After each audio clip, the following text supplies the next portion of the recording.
It's very important to understand the real meaning of sadhana.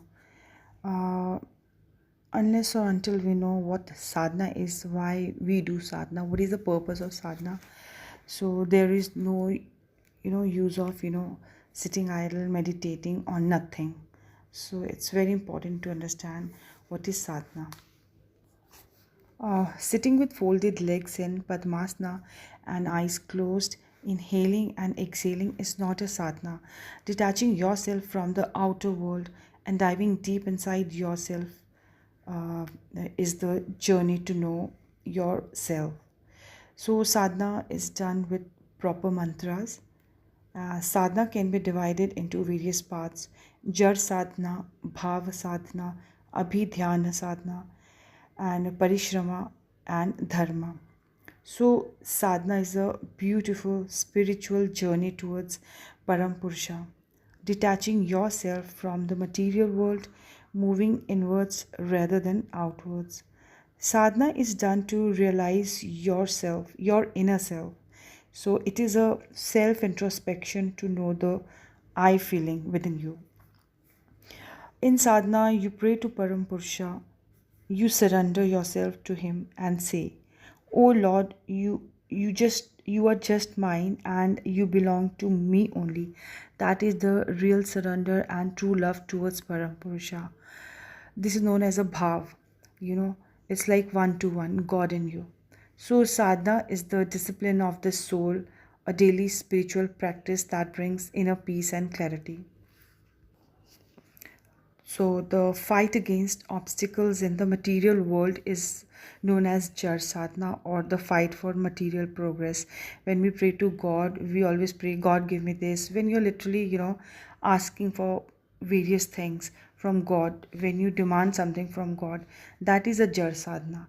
And the fight against obstacle in the intellectual world is Bhav Sadhana, the fight for intellectual progress, where you pray to God. You pray to God to give you the power, good brain, everything, all that. So, and in the fight against the obstacles in the spiritual realm, sadhana and the goal of sadhana become one. So that is why Gyanis, or you can say intelligent people, say Bhakti, which is devotion. So Bhakti is both the means and the end. When people do sadhana in the spiritual sphere, that sadhana is called Abhidhyána in the special sense, and parishrama in the general sense. So, when people do sadhana in the intellectual sphere, that is called dharna in the special sense and parishrama in the general sense.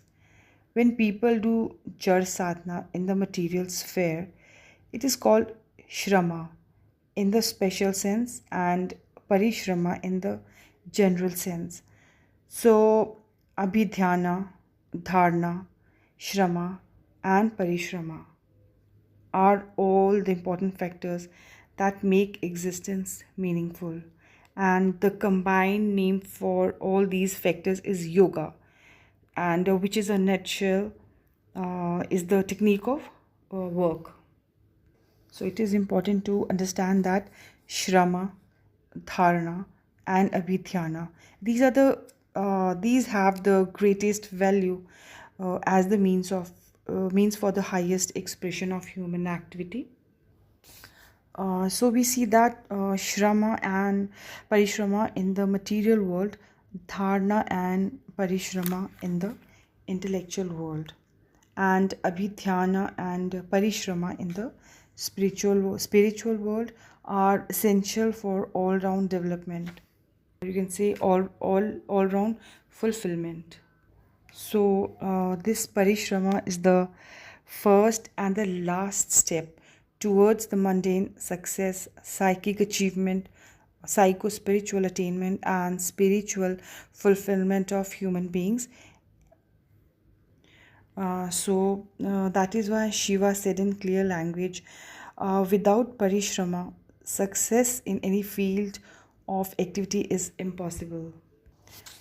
So whether it is a spiritual sphere or intellectual sphere, parishrama plays a vital role. So we should not forget doing sadhana or parishrama too equally is very important.